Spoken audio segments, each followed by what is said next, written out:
Hello friends, welcome to your channel GS with प्रवेश।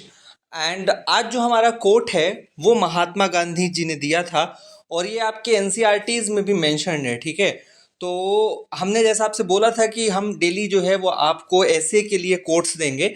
ये quotes जो है ना सिर्फ ऐसे में आपके यूज़ आएंगे, बल्कि जो एथिक्स का पेपर होता है, even in the ethics paper you can use it, even in the case of certain other places you will use it. ठीक है, तो हम पहले इस कोट को समझ लेते हैं और फिर मैं आपको बताऊंगा कि आप इसको कहाँ कहाँ यूज़ कर सकते हैं, आपके किस किस पेपर में, और कैसे आंसर राइटिंग आप अपनी बेटर कर सकते हैं इसे कोट को या इन कोटेशंस को याद करके, यूज़ करके। ठीक है, तो सबसे पहले कोट महात्मा गांधी जी कहते हैं कॉन्स्टिट्यूशन के लिए कि I shall strive for a constitution which will release India from all thraldom and patronage.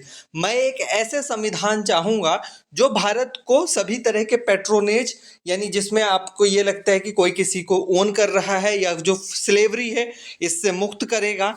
I shall work for an India in which the poorest shall feel that it is their country in whose making they have an effective voice।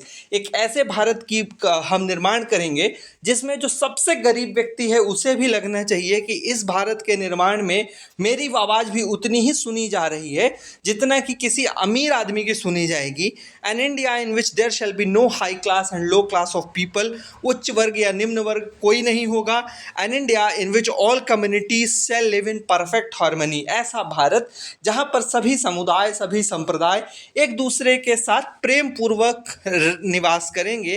There can be no room in such an India for the curse of untouchability और the curse of the intoxicating drugs. Bharat में ना ही अस्पृश्यता या जो मतलब छुआछूत है उसके लिए कोई जगह नहीं होगी, ना ही शराब आदि जो मादक पदार्थ हैं उनके लिए कोई जगह होगी।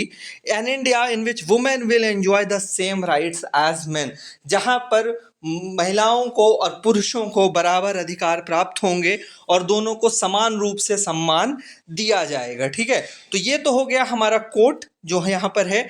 अब आप इसको कहाँ पर यूज़ कर सकते हैं, जैसे मान लीजिए अभी जो है इंडिया एट द रेट 2047 बहुत चल रहा है। ठीक है, कि भारत जब 100 साल आज़ादी के पूरे होंगे तब भारत कैसा दिखेगा या हम कैसा भारत चाहते हैं 2047 में, तो वहाँ पर आप महात्मा गांधी का ये कोट से अपना ऐसे स्टार्ट कर सकते हैं और फिर इंडिया को एसेस करिए या इंडियन कॉन्स्टिट्यूशन को एसेस करिए कि क्या हम इस ड्रीम को, whether we are moving towards realising this dream और नॉट, हम इस ड्रीम को पूरा कर पा रहे हैं, गांधी जी के बापू के जो फादर ऑफ नेशन है वो पूरा कर पा रहे हैं या नहीं कर पा रहे। दूसरा जो है आप इसको GS4 में आप यूज़ कर सकते हैं। आप एथिक्स में देखिए, एथिक्स में आपसे क्वेश्चन पूछा जाता है कई बार डिसीजन मेकिंग को लेकर के कि आप अपना डिसीजन क्यों लेंगे और उसके पीछे का आपको रीज़न देना होता है कि आप इस सिचुएशन में क्या लेंगे। तो कई बार आप अपने सिचुएशंस को जस्टिफाई कर सकते हैं इन्हीं कोट्स का यूज़ करके। जैसे आप कह सकते हैं कि by this decision the poorest will feel that they are the part of this decision.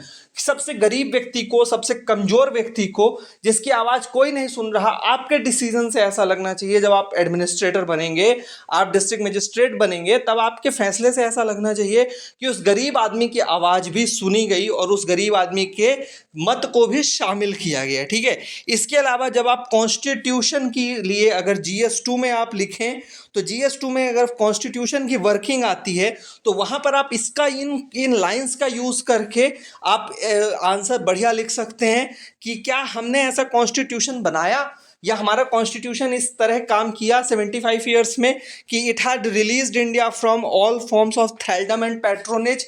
क्या पॉलिटिकल पैट्रोनेज इस तरह नहीं बढ़ा है कि जहाँ पर आपको कोई भी काम कराने के लिए पॉलिटिकल लीडर्स के पास ही जाना पड़ता है या जो वहाँ के इन्फ्लुएंशियल लोग हैं उनके पास जाना पड़ता है। ठीक है, तो ये जो है आप इस तरह से यूज़ कर सकते हैं। आप लोग भी कमेंट करके बता सकते हैं कि किस तरीके से और आप इस कोट्स को यूज़ कर सकते हैं। Thanks for giving your time, have a nice day. Please do like, share and subscribe our channel. Thank you.